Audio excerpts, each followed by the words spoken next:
Direct Investisseur vous est présenté par FX Pro.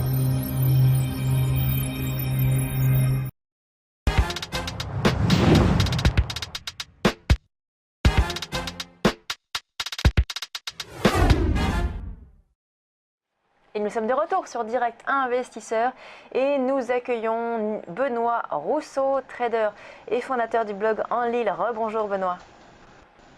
Rebonjour Lucie. Alors on va parler des indices européens avec vous, notamment du CAC et du DAX. Sont les deux principaux indices que vous tradez chaque jour. Aujourd'hui, qu'est-ce que vous avez fait concrètement sur ces deux indices ce matin ? Alors ce matin ça a été une petite matinée, je n'ai fait que 2 trades au lieu d'une quinzaine ou vingtaine. J'ai pris deux points, un peu plus de 2 points, donc c'est vraiment pas grand chose. Donc ce que j'ai fait, j'étais en fait en attente. Là, je vous montre le DAX. Alors Benoît, juste une précision, la régie me dit que finalement on ne voit pas votre ordinateur, donc on va se mettre sur le... Ah bah si, c'est bon. Bon bah désolé pour l'interruption alors, on va voir votre ordinateur. Donc montrez-nous vos graphiques alors, merci. Ok, donc ma stratégie, donc je vous avais indiqué à 9h, c'était d'attendre un repli pour acheter notamment sur des supports et sur le DAX. Donc je m'étais positionné juste ici sur les 11 050, qui était vraiment un niveau intéressant pour un rebond, puisqu'on avait un niveau symbolique plus le support journalier, et on l'a frôlé. On a été, si on regarde le plus bas de la bougie, à 11 051. Donc à un point près, j'ai pas été exécuté. Après c'est reparti. Donc là ça a été un peu la déception du matin. Et j'ai pris mes 2 points ici à cet endroit-là. Vous voyez, on a deux bougies hautes ici là. Et donc quand on a cassé ce support horizontal ici et ici, donc à ce moment-là, je suis rentré, j'ai pris rapidement mes 2 points. Donc c'est à peu près le seul trade du matin. Donc j'attends la construction du point bas et du point haut. Maintenant on les a. On voit que le point bas, on va vers les 11 050, 11 060. On peut rentrer sur le marché. Et le point haut, à peu près vers les 11 000. Donc si on redescend vers 55-60, je rentre pour avoir un deuxième rebond. Et même constat sur le CAC 40. Voilà, je l'attendais plus à 4855 et il est descendu au plus bas, 58 ou 57. Donc ça s'est fait de très peu de points, mais c'est pas grave.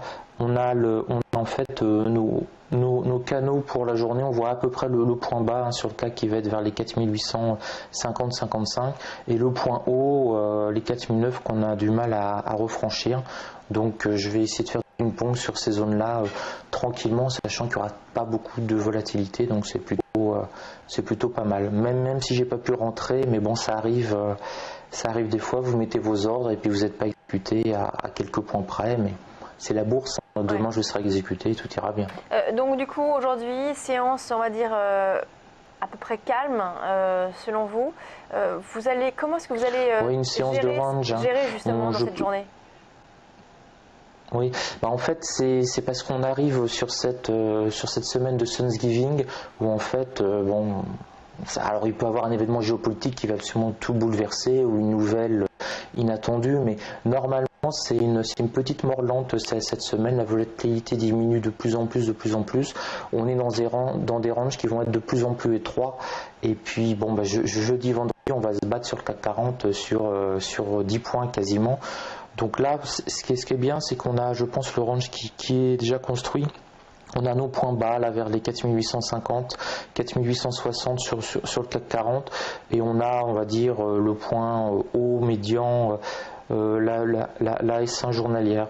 Donc on va peut-être faire du ping-pong S2, S1, S2, S1 et là c'est pas mal de passer, de prendre à chaque fois en sachant que je vais prendre que sur les points bas.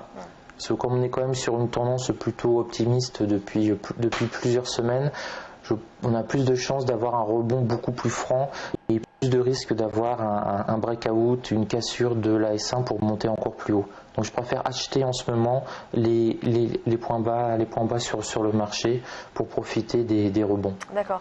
Vous, Aziz, vous allez également sur les indices européens être un peu comme Benoît, un peu comme ça, cette même stratégie? Oui, alors Lucie, c'est ce que je disais ce matin effectivement. Alors j'avais un point bas sur le CAC aux alentours entre 4880 et 4860.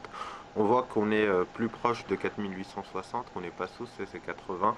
C'était les points bas de la semaine dernière, de vendredi à 80, qu'on a enfoncé.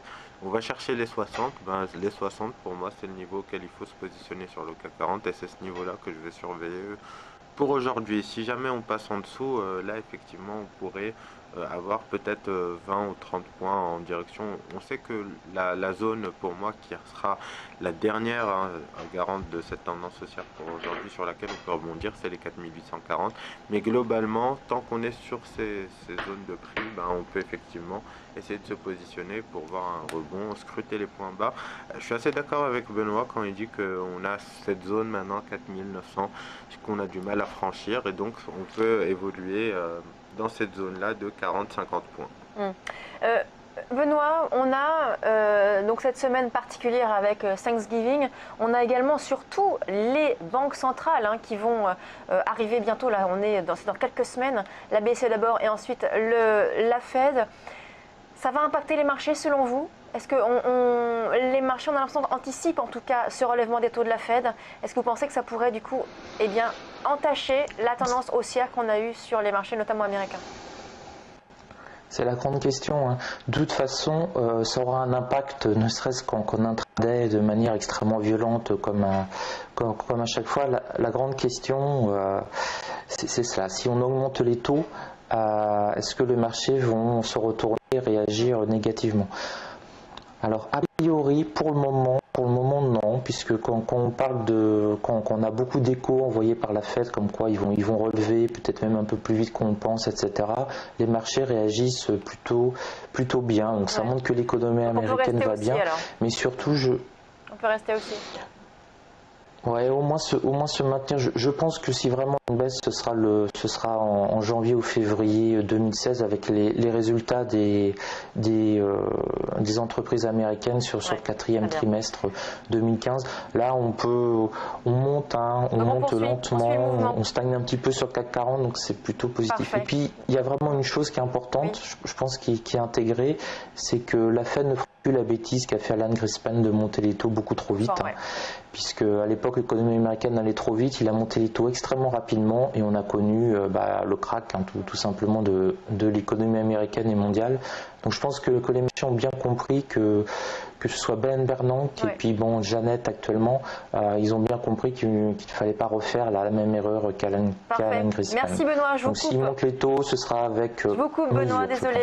Merci beaucoup, on a bien compris en tout cas votre message. On vous retrouve demain dès 10h et même dans Direct Marché pour parler des marchés, pour parler justement des indices et des marchés. On passe à la suite de Direct Investisseur.